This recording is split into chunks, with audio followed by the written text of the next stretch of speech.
faults to make room for new ones in a new course became full of holes. I transferred my tables and precepts to the ivory leaves of a memorandum book, on which the lines were drawn with red ink that made a durable stain. And on those lines, I marked my faults with a black lead pencil, which marks I could easily wipe out with a wet sponge. After a while, I went through one course only in a year, and afterward only one in several years, till at length I omitted them entirely, being employed in voyages and business abroad, with a multiplicity of affairs that interfered. But I always carried my little book with me. My scheme of order gave me the most trouble, and I found that, though it might be practicable where a man's business was such as to leave him the disposition of his time, that of a journeyman printer, for instance, it was not possible to be exactly observed by a master, who must mix with the world and often receive people of business at their own hours. Order, too. With regard to places for things, papers, etc., I found extremely difficult to acquire. I had not been early accustomed to it, and having an exceeding good memory, I was not so sensible of the inconvenience attending want of method. This article, therefore, cost me so much painful attention, and my faults in it vexed me so much, and I made so little progress in amendment, and had such frequent relapses, that I was almost ready to give up the attempt, and content myself with a faulty character in that respect, like the man who, in buying an axe of a smith, my neighbor desired to have the whole of its surface as bright as the edge. The smith consented to grind it bright for him if he would turn the wheel. He turned, while the smith pressed the broad face of the axe hard and heavily on the stone, which made the turning of it very fatiguing. The man came every now and then from the wheel to see how the work went on, and at length would take his axe as it was, without farther grinding. "No," said the smith, turn on. We shall have it bright by and by. As yet, it is only speckled." "Yes," says the man, "but I think I like a speckled axe best." And I believe this may have been the case with many who, having, for want of some such means as I employed, found the difficulty of obtaining good and breaking bad habits and other points of vice and virtue, have given up the struggle and concluded that a speckled axe was best. For something that pretended to be reason was every now and then suggesting to me that such extreme nicety as I exacted of myself might be a kind of foppery in morals, which, if it were known, would make me ridiculous.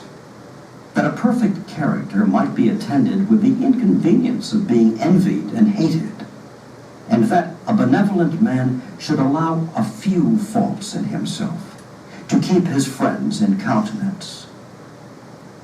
In truth, I found myself incorrigible with respect to order, and now I am grown old and my memory bad, I feel very sensibly the want of it.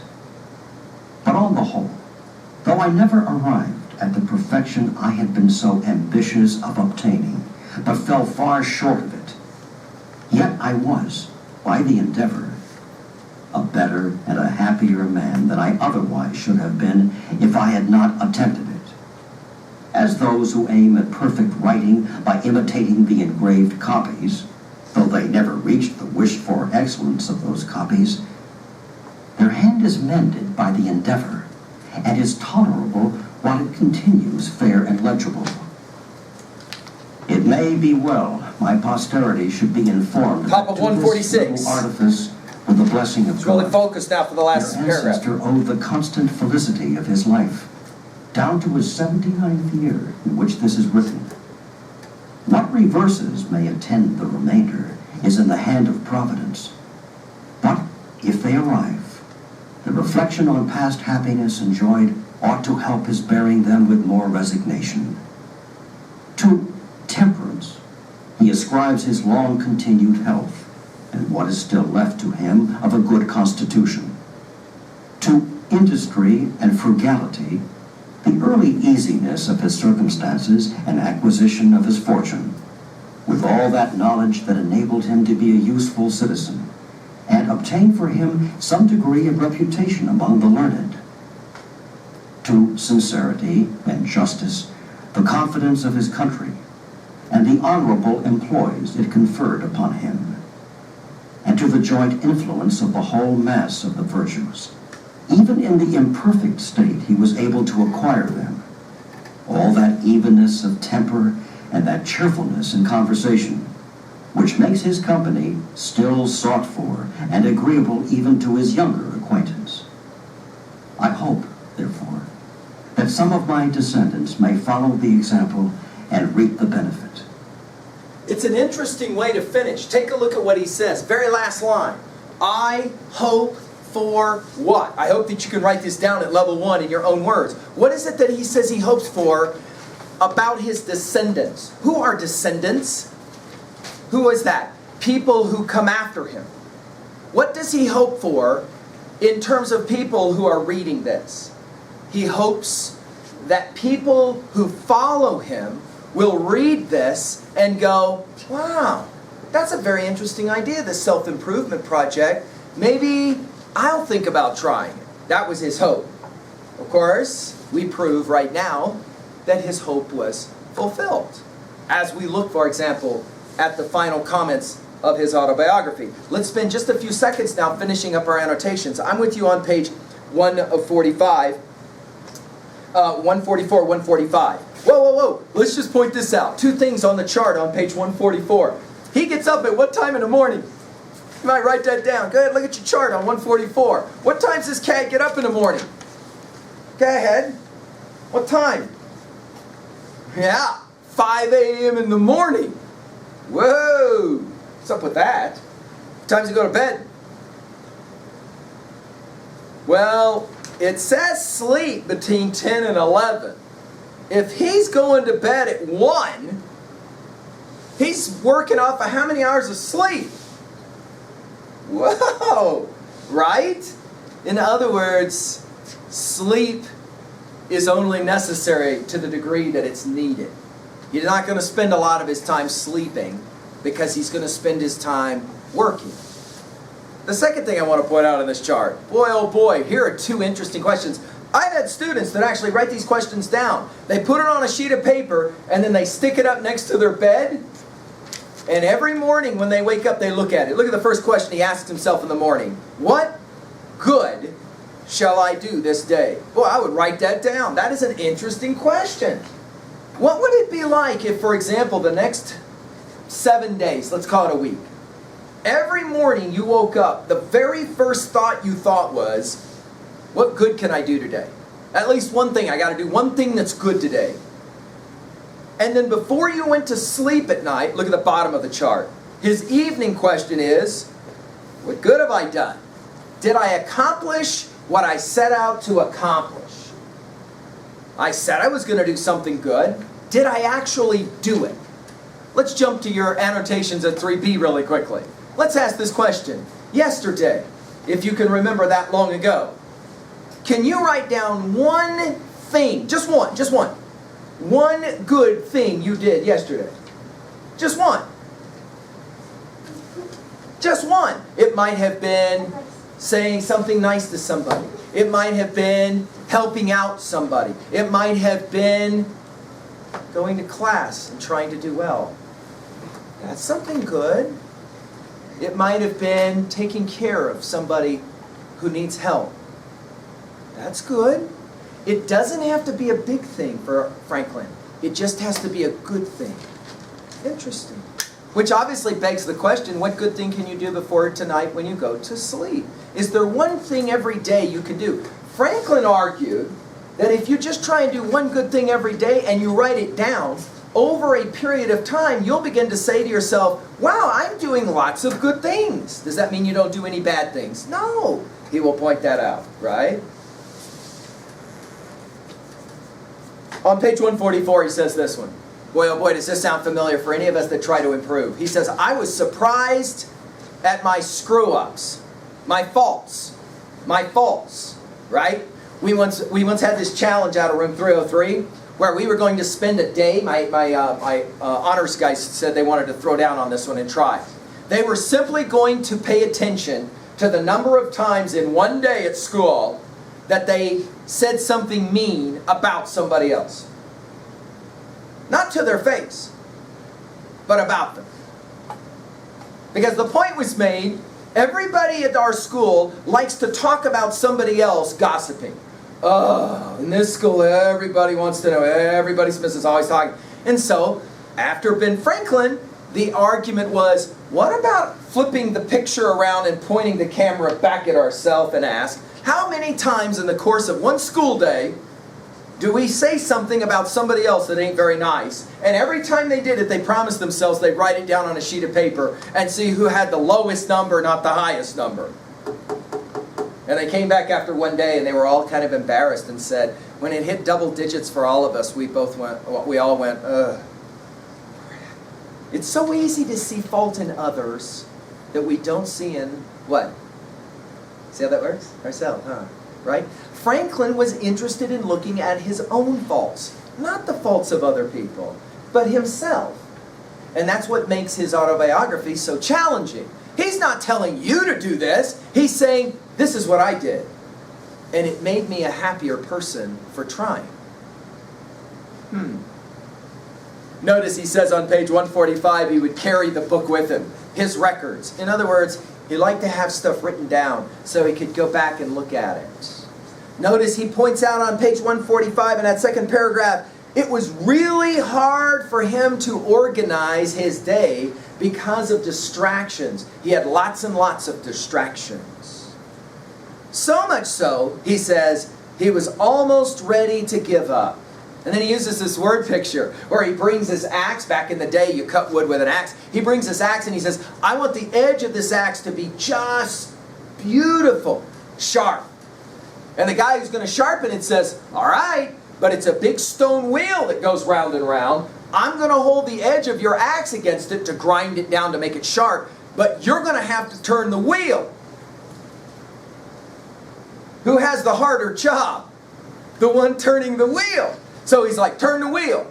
It's like turning. Dude, are we done yet? He said, I kept wanting to check the edge of the... it's not completely clean. It's speckled. And the guy says, keep turning the wheel. And he's like, dude, I don't want to turn the wheel anymore. I'm tired. Come to think of it, an axe with a little bit of speckleness on it is okay. He's making kind of a joke here. You don't have to be perfect. You just have to T-R-Y. What an interesting idea. I have students who in their freshman year will do badly. And then they never want to do well again for the rest of their high school career, and here's why. What difference does it make, dude? I'm not going to be able to have high grades. I flunked classes in my freshman year. What difference does it make? Franklin would say about that, no. You totally missed the point. It isn't about getting perfection. It's about trying to be perfect. And in the process, you may have to sometimes settle and just say, it's the best I can do, given the situation. He says it, sometimes a speckled X is okay. Notice that he also says his goal on page 145, last paragraph, was to be better and happier. Whoa, I would write that down. Better and happier. Now, Franklin's going to point out something very disturbing at the end of this essay. How many 40-year-olds do you know who in the morning when they get up to go to work, they're like this, yes, I get to go to work. This is going to be so awesome, dude. As opposed to, man, my life sucks. I wish I had that. Question. You're halfway to 40. What kind of 40-year-old will you be? Are you going to be the 40-year-old that some 18-year-old looks at and goes, oh, God, I hope I don't end up like her. Oh, I don't want to be her when I'm 40. Oh, my God, she's so unhappy. Franklin makes a very interesting argument. The kind of person you are now at 20 is the kind of person you will be at 40.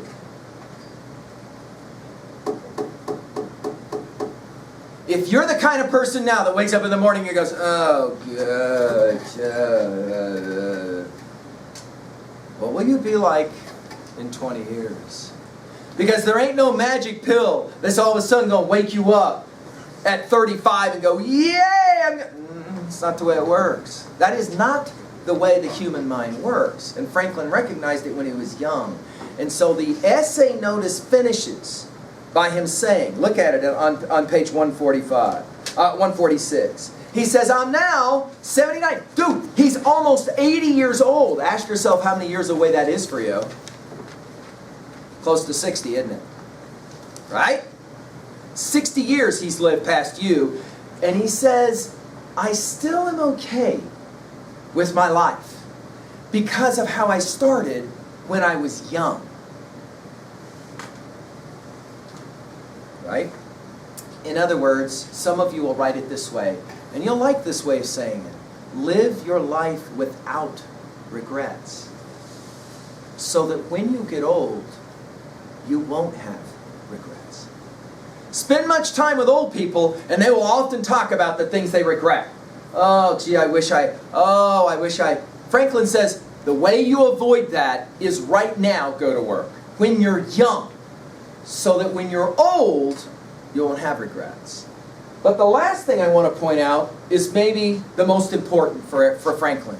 He has a reason for doing what he did, and the term he uses on page 146 is, he says, with all that knowledge enabled him to be a, whoa, did you see that line? Useful citizen. Boy, if there's anything you've written down in your annotations, I hope it's that phrase. Because that is the phrase Franklin wants you to hear. Useful citizen. What? Useful citizen? Dude, what is a citizen? Oh, that means somebody who belongs to the country. Somebody who belongs to a community. Somebody who takes care of the community. Oh.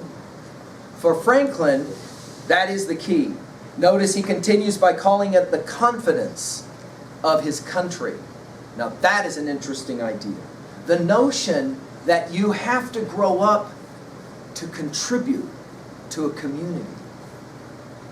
You owe it to the community that raises you. Now that is an interesting question. Let's ask it at 3B if you believe in this or not.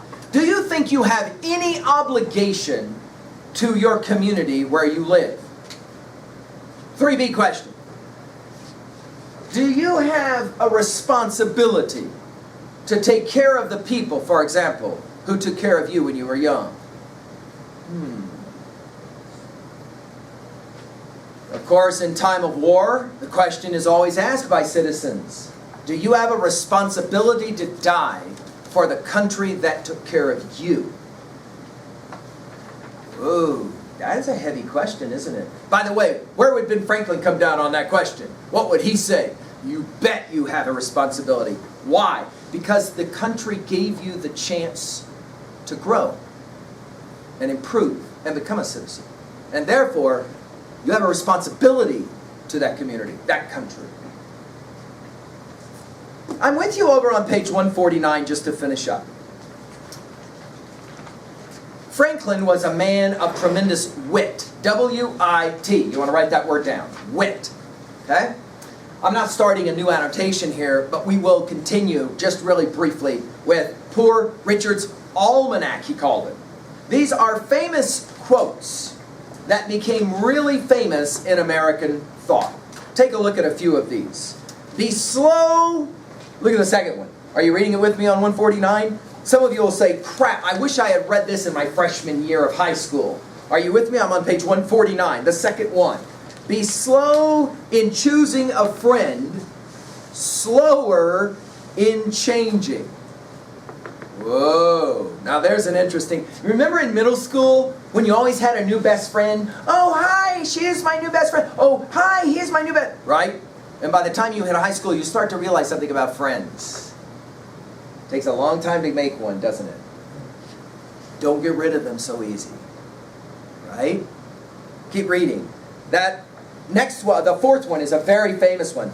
Early to bed, early to rise, makes a man healthy, wealthy, and wise. This is one of Franklin's most famous ones. And if you grow up with a grandma, do I have any of you grow up with a grandma that likes to get up at 4 a.m. because it's time to go to work? Or a grandpa that likes to get up? You know, these old timers, they like to get up early.